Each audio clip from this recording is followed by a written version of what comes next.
Erik, James, how's it going? Thanks for having us. Good to see you. Yeah, Of course. going great. Thank you. Psyched to have you. Yeah. Oh, cool.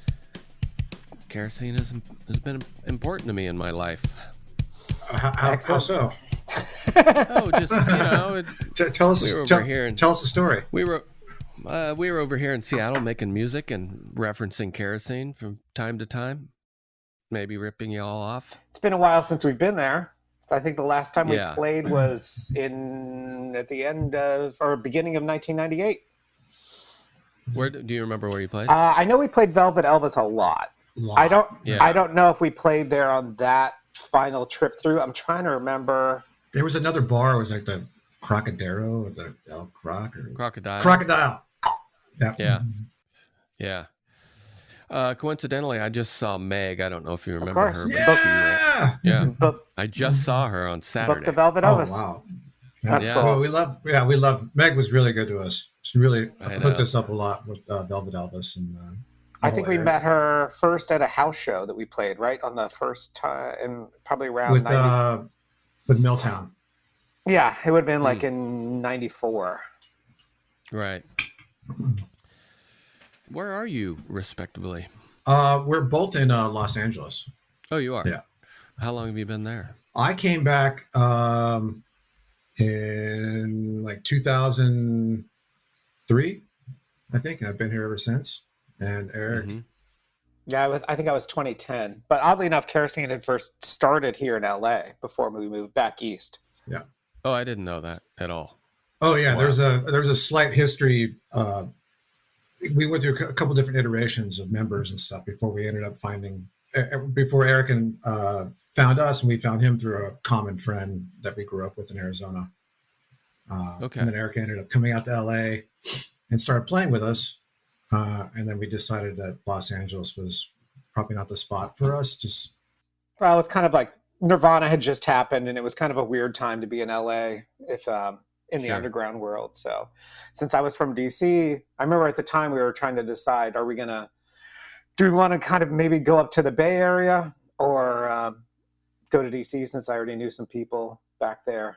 Right. And I think we ended up landing on DC. I can't remember how, but I think we were just the LA music scene just wasn't like, we weren't happy here. It just wasn't happening for us. Right. There was nothing we were connecting with. And also touring was a pain in the ass here. It's like huge stretches. Yeah. I mean, we yeah. considered for a second, we were like throwing around San Francisco. And then since Erik was from DC, it just seemed a little bit more logical as far as like, we could go play New York, Boston, Philly, DC. Or you could jump everywhere so fast. And Sure. it just seemed like a good idea at the time. Right. I remember being a West Coast touring person only for, the first part of my touring life.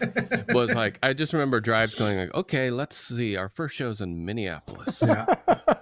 And just like driving see through you at the all show these- in a day and a all these half. gigantic Dude, states. you missed out on Spokane and Missoula, man. What's going on? I think we would come back and do them on the way back or something. I don't know. Oh yeah, Spokane shows.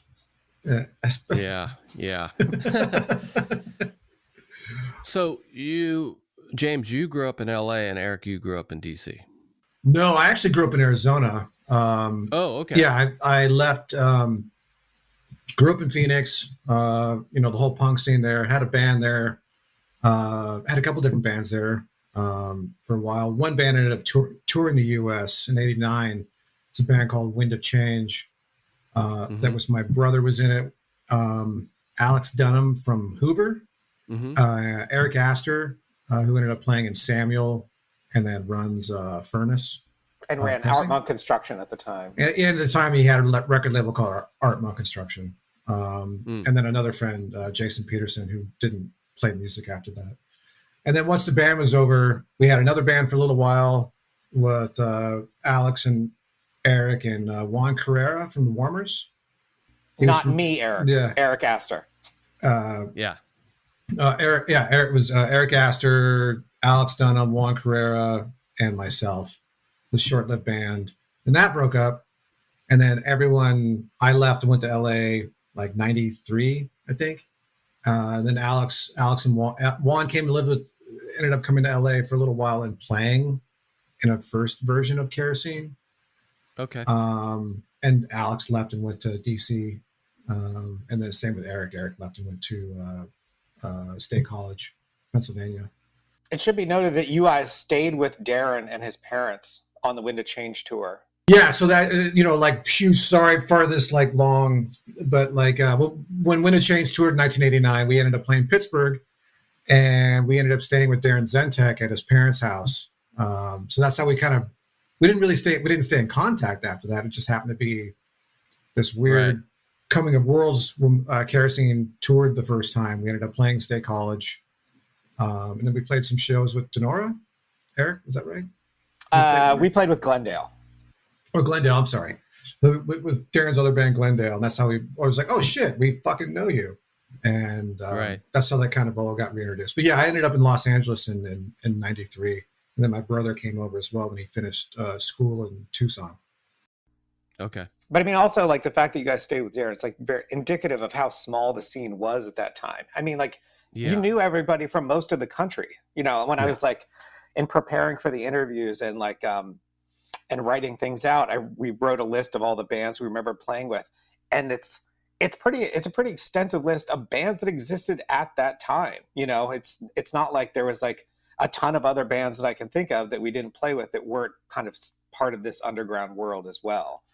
Yeah. So it's just wasn't that many bands. Yeah, when you call people on the phone and book a show. I know, and it's even more like I have this conversation a lot on this podcast, and it gets down to that that thing that Sonny K called the demon dialer, the phone. Book your own fucking life. Get free phone calls. Yeah, you could make free phone calls with this weird thing. Oh, the dialer, the Radio Shack dialer. Yeah, we never used that. Yeah, we did. We were felonious. I'll go to jail for it. I don't care. I remember shit with Wind of Change. We used stolen calling cards and numbers. Yeah, right. Or people at Gas and Go. Right.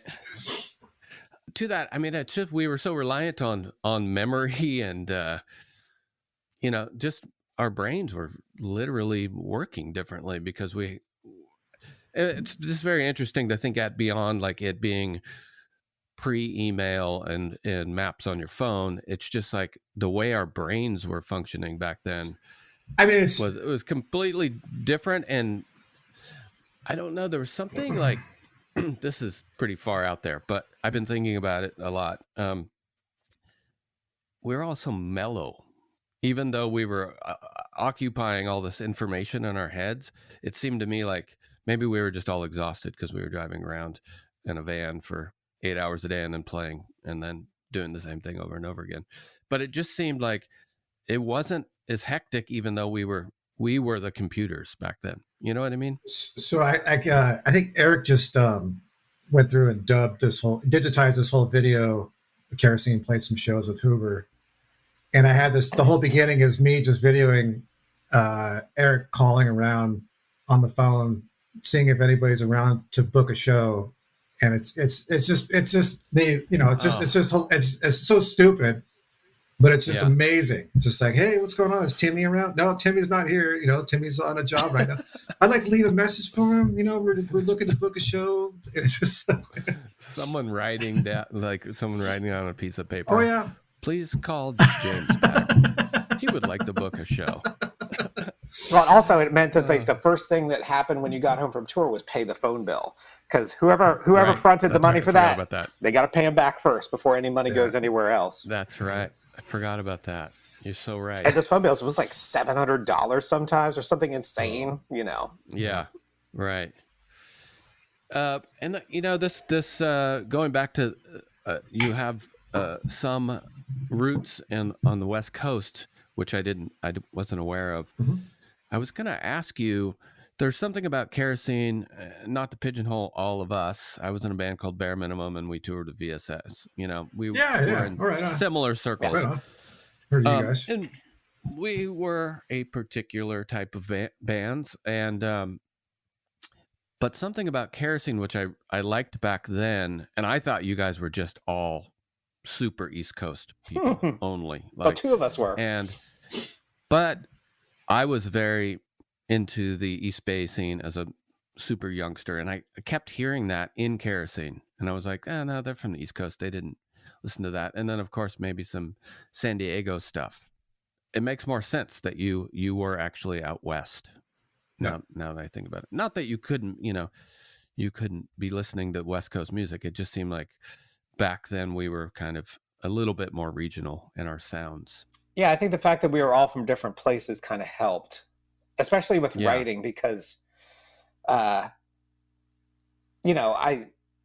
we all kind of, Kerosene was a band where everybody wrote together as opposed to there being kind of like a main songwriter or anything like that. And, you never knew who was going to come up with something first. And the way that, the Wall Brothers wrote was totally different to me, just because you guys heard rhythms differently than I did, which I actually really enjoyed, because it was a way of me learning to hear music differently and the way that the hits might happen or something like that. And they introduced me to like a bunch of West Coast stuff, I'm sure, that I didn't know about as well, particularly during a non-internet time period when you rely on other people. But I think that having just different perspectives as far as locality and the writing that came from our locality was a cool thing to me in that band. Yeah, I think it was also just a combination of just my love for East Coast stuff, which is the irony. Like, I loved more of that music. I mean, growing up in the West Coast and starting off in that early, mid 80s punk stuff from the West Coast, and also Arizona had its own thing too, between JFA, The Harvest, the Meat Puppets, Sun City Girls. There was this weird punk aesthetic, and then there was this weird punk art aesthetic that was happening in Arizona. Right.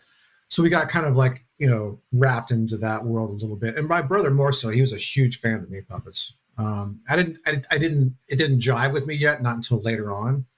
But he was a huge Meat Puppets and Minutemen freak. So you can actually you hear some of that stuff in his bass work.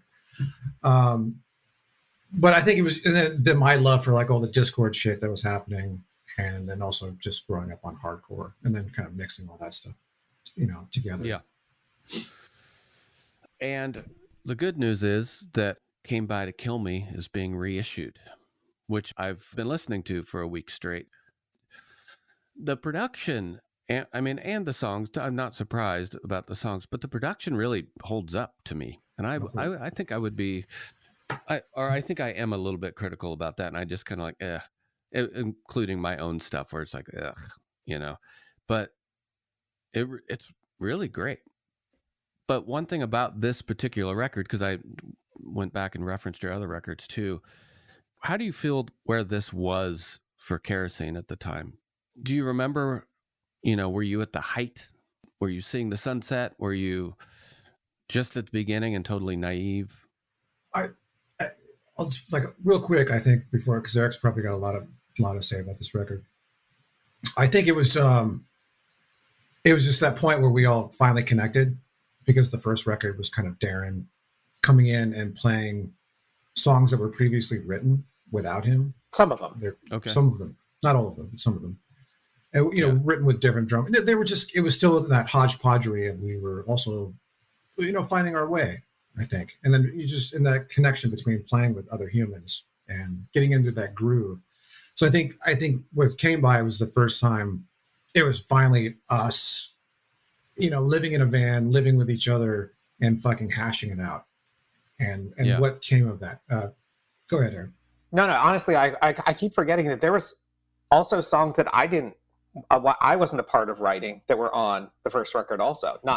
Situation. Yes. An intro I wasn't a part of. I mean, I played my parts and I kind of did something slightly different than Jeff. Right, but they were written before. Williams, who played guitar before me, who was in the Stench before that. Wow. Yeah. there's a lot of different people. Wow, I love that. There's a lot of different people that, Juan and Jeff Williams were 2 members before Eric joined. And then a series of other drummers. Series. Yeah. Took a long time. So anyway, I think it was like kind of like that first, like, fuck yeah, like we all kind of land, Right. we're starting to land all on the same ground and have our own footing, and like just really figuring out how each other play and feeling it out. And I think also just from fucking touring together, just like, man, we were relentless with that shit, and also rehearsing relentlessly. I mean, we were 5 nights a week at least, 2 or 3 hours. For the most of the band for 6 years. Yeah. So like we were just in a room and in a van, just pounding that shit out. I think that was the kind of the culmination of that.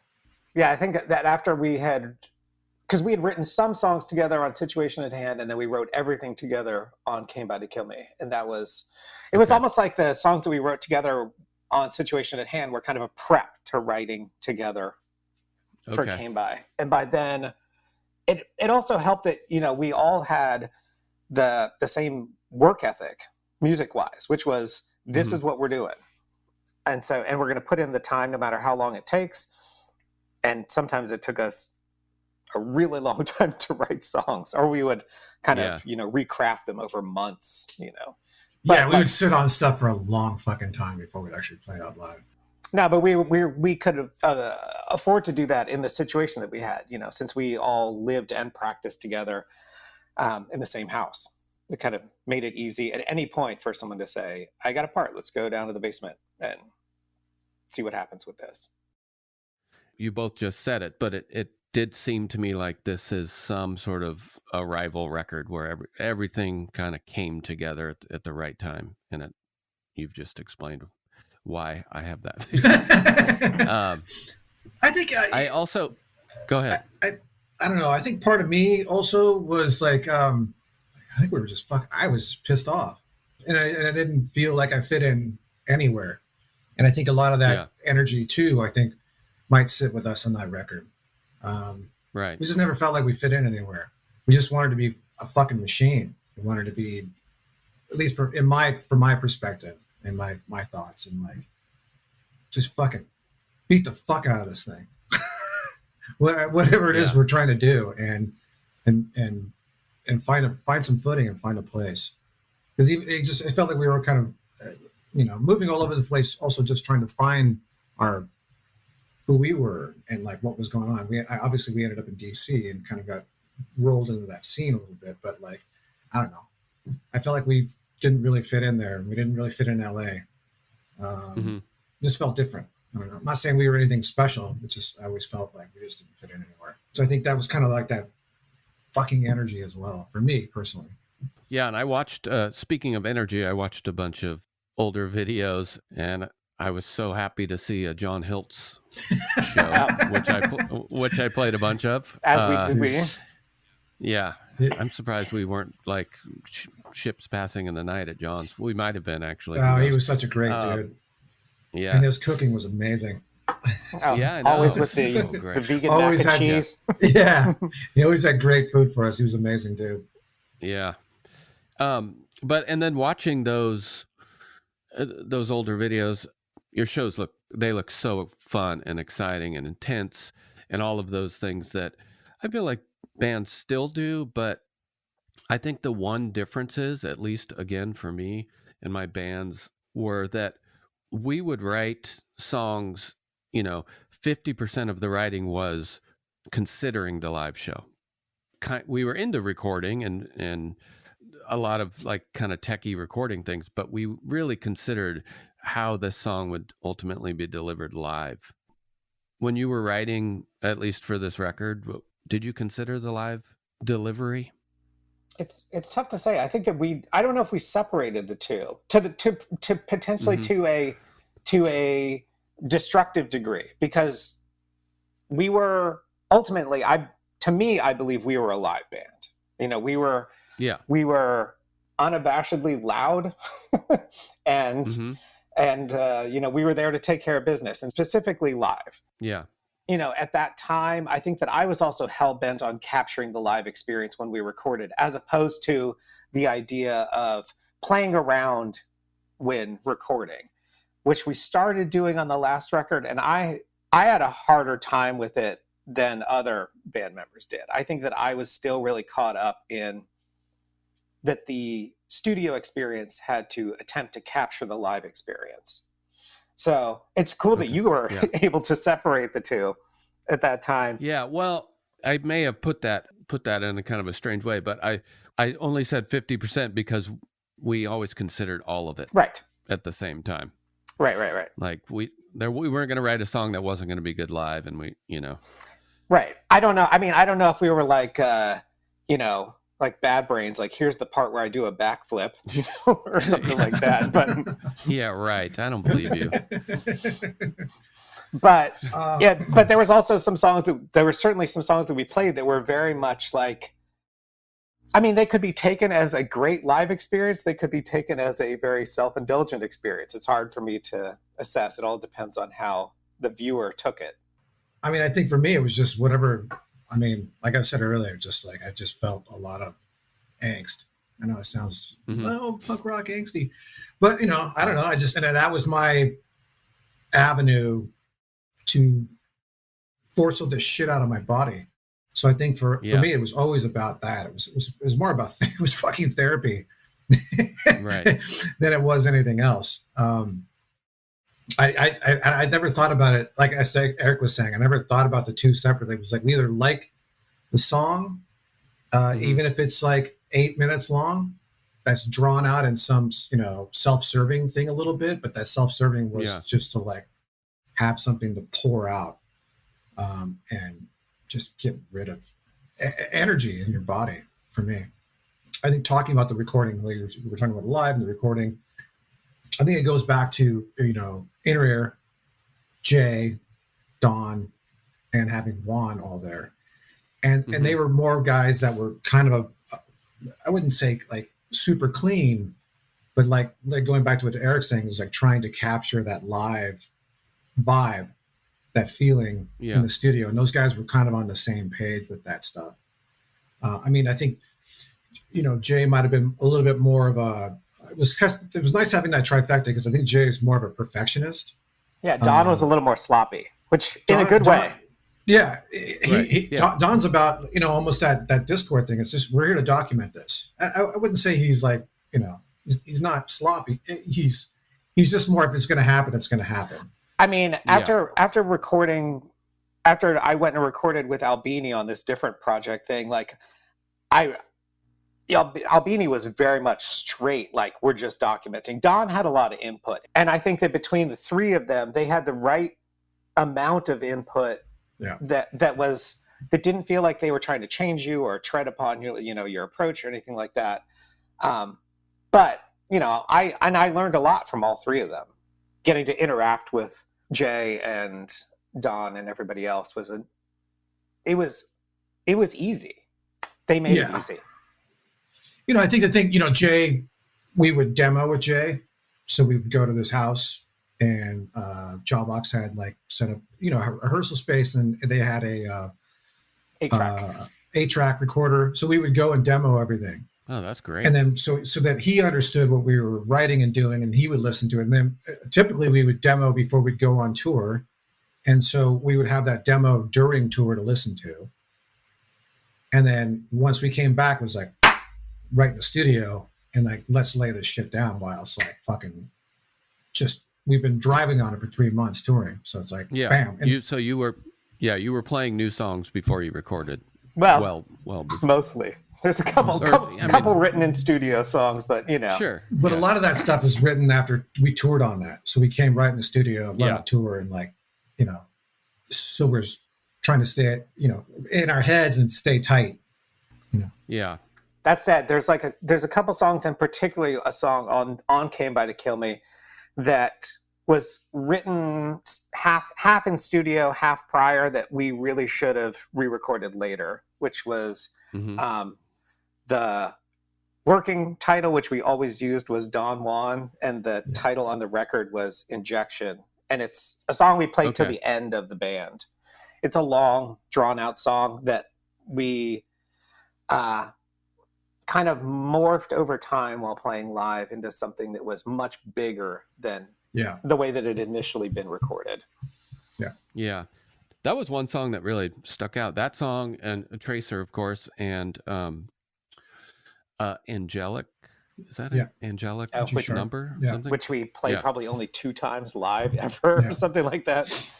That was something just written in the basement. To me, that'd be the kind of thing if I was to see Kerosene, now, and you just put that song in the middle of the set, I'd be like, yes, this is going to be a fun experience, because it's a little bit different, Yeah. a little stretched out. And you both sing, but Erik, you do the majority of the singing. I did eventually. Right? In the beginning, I didn't sing at all, but I think that that James was trying to move away from, you wanted to just play and that's it, right? Over time, I think I was having a harder time, playing more intricate, more difficult stuff and singing at the same time. I wasn't feeling it, and I felt like I just wanted to play more, and I wasn't so wrapped up in the vocal thing anymore. I think it was just left over from being the singer and Wind to Change, and then when Kerosene started, it was just my brother Juan and myself, and then whatever random drummers. So it was kind of put on me, and Juan wasn't singing then, and then when he left, it was just kind of everything was on me. Until Erik came in, and then once we started playing more and more, and then writing more, and then I just kind of got burned out on it, and Erik took over. Yeah, ultimately, it's weird to go back and listen, because now, obviously, I hear things that I was like, oh, why didn't I do that differently? But you're also very caught up in the time period and the era, and thinking like, ah, shit, this is so 90s feeling, and so obviously some of the things that we do, I feel, are timeless, and some of them are very of the time. Sure. Yeah. That happened to us all. And it's still doing it right now. And Erik, you kind of have 2 different vocal personalities. Sure. And on Tracer, have you thought about your age as sort of the chorus line? I'll just say that. And it's that contrast between your 2 voices. It's so rad. And that line in particular is just wonderful, how this different voice sings that line. I remember that there was a very conscious thing at the time of having enough melody to kind of hook people in, but also having enough harshness also to kind of keep us separated from the things that were being signed to major labels. Yeah, right. Gotcha. And so there was but at the same time, I also appreciated that in the things that I listened to also. Granted, we listened to a lot of things, and some of the things that I listened to were very poppy. Some of the things that we listened to were very weird, and some things we listened to met in the middle. And I liked the aspect of meeting in the middle. And partially it was because, you've got a million things in your head going on, and you want to play all of them. And it's even worse now trying to write, because now we're all over influenced, and I want to, you want to play crazy loud, and you want to do an ambient record, and you want to do all these things. But at the time, I think it was being caught in the middle of all those things and kind of wanting to explore them all, and sometimes and often within the same song. And I think it also goes back to we're working with Jay and Juan on that record, because they're both they're both solid vocalists.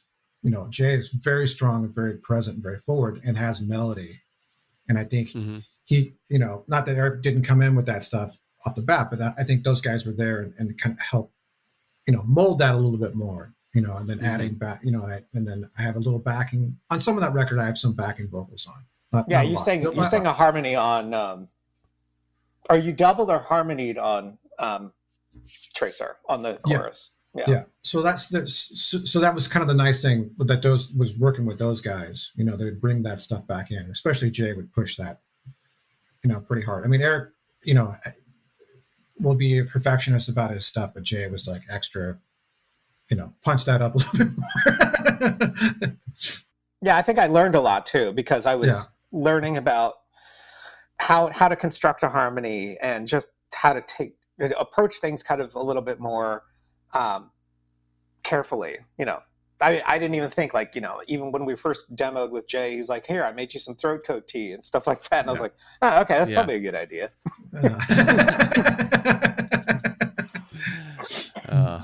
Well, I'd like to play Tracer. Is that cool? Yeah. Yeah. All right, here we go.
So fun. All right. God, that's a good song. Quick question. You say Train in Vain in that song. Yeah. Is that a Clash reference? It was, but Just wondering. I just noticed it. I thought you were saying it, and then I actually found the lyric. But I mean, I wasn't usually one to go into meanings of songs or anything like that. And honestly, going back and looking at lyrics, I'm like, what the hell is this song even about? You know, for a lot of the stuff. You know, most of the songs had some degree of self-reflection, which that did as well. But I think that was also probably a comment on of what I saw as a young scene acting even more adolescent. Right. That makes sense. So, yeah. Well, we're going to spend the next hour going song by song, going into your lyrics and the meaning behind them. Oh, no. So, let's start. Almost everyone's going to be like, I don't remember.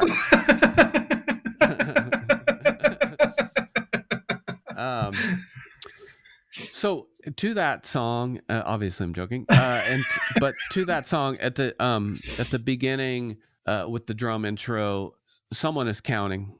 I don't know who it is, but you know, someone's in the room. Yeah. And it makes me wonder, did you track pretty much live? Yes. Oh, yeah, we did slight overdubs. It's also interesting because we now, you know, since this was pre I guess it wasn't totally pre-Pro Tools, but we didn't click track anything. Whereas you didn't? No, nothing was click track. So, you know, so there was no moving of things from place to place or anything like that because the beats were going to be off. But I think that Darren started using a click track maybe by the last record on a few things or something like that. Maybe not. It's hard for me to remember. I don't remember that.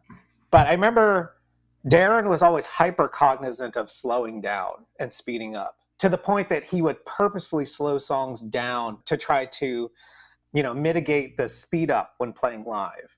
Yeah. That everyone obviously does for all the times Sure. you've seen other bands play, and they're like ripping through a song that's played slower, recorded. But to a point that actually bothered me on some things, because he played closing so slow always. And I remember liking the first demo that we did of it with Jay is really fast. He was really steering the ship there. Yeah. But I like that Tracer kind of started the record off as a build of things. Started with drums, and then the rest of the band kind of. I mean, there's there'd be great stuff where Jay would start separating out the tracks, trying to, go as they start mixing, then they'd pull everything down and just start working on the drums. And all you hear is Darren going, yeah, that's right. so all these great, like, super amazing grunts. It's like, let's just make a record of Darren's grunts.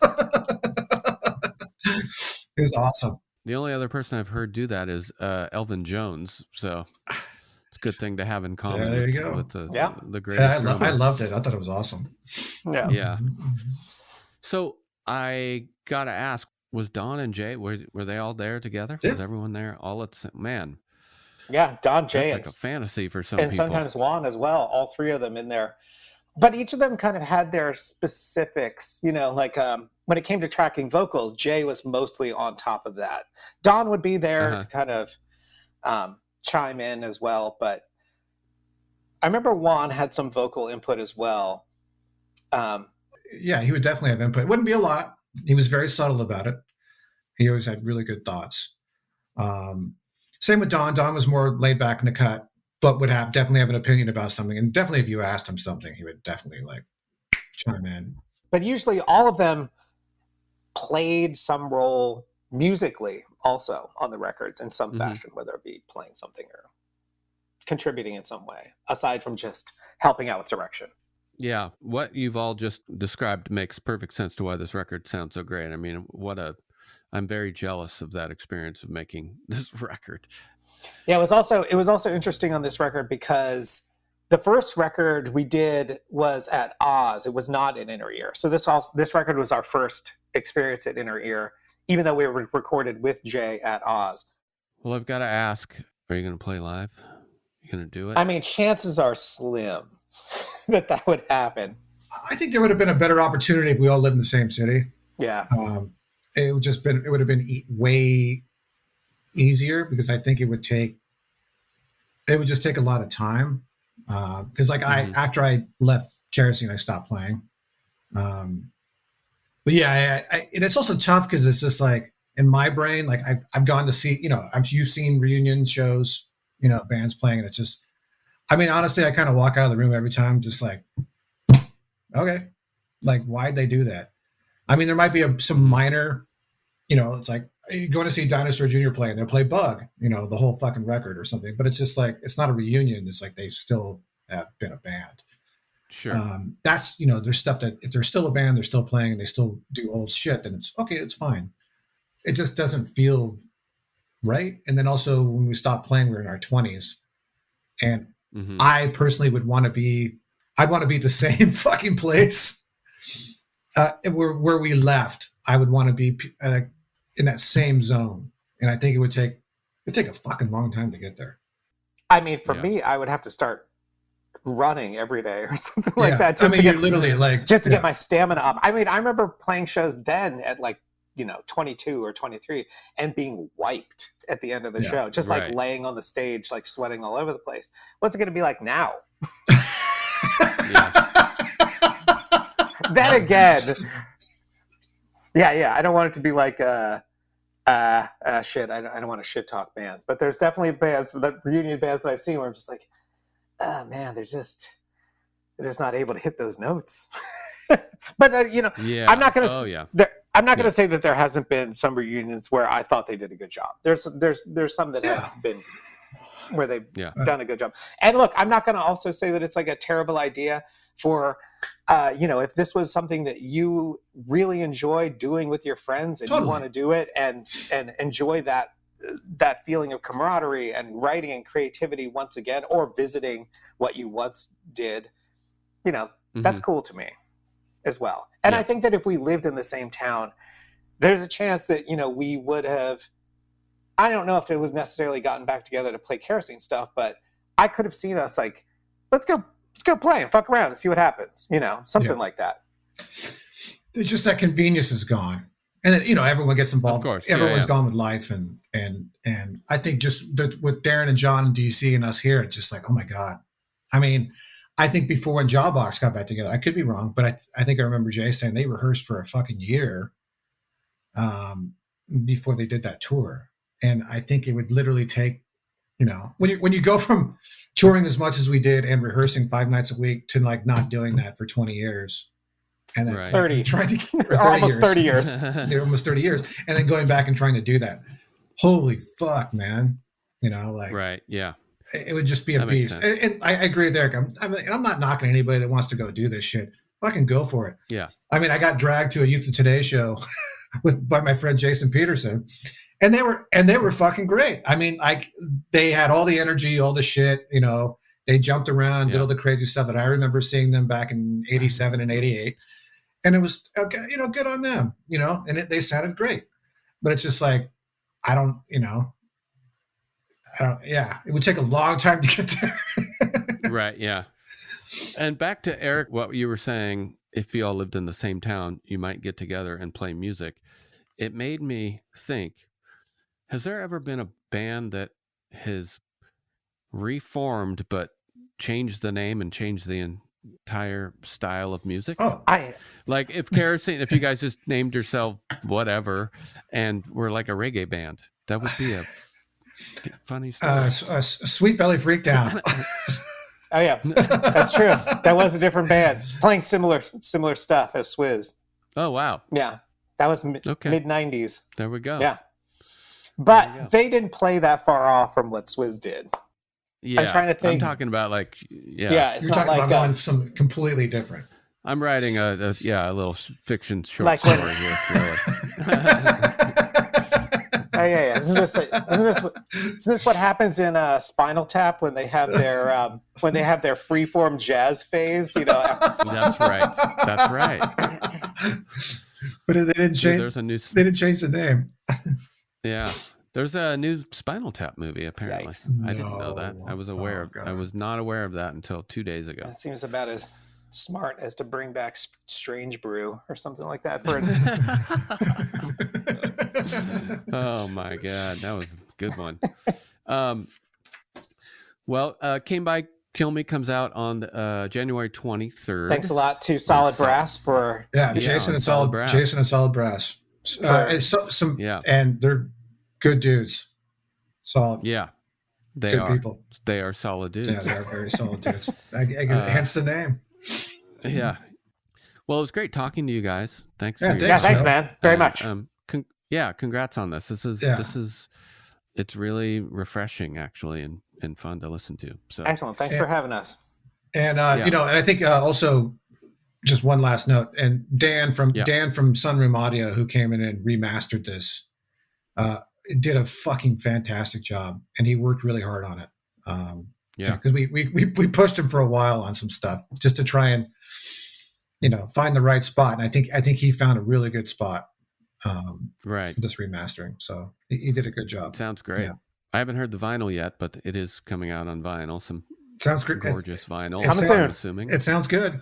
The test pressing sound great. All right. All right, you guys. Take care of yourselves, and again, congrats. Thank you. Thank you. Bye. Bye.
I'll be leaving now.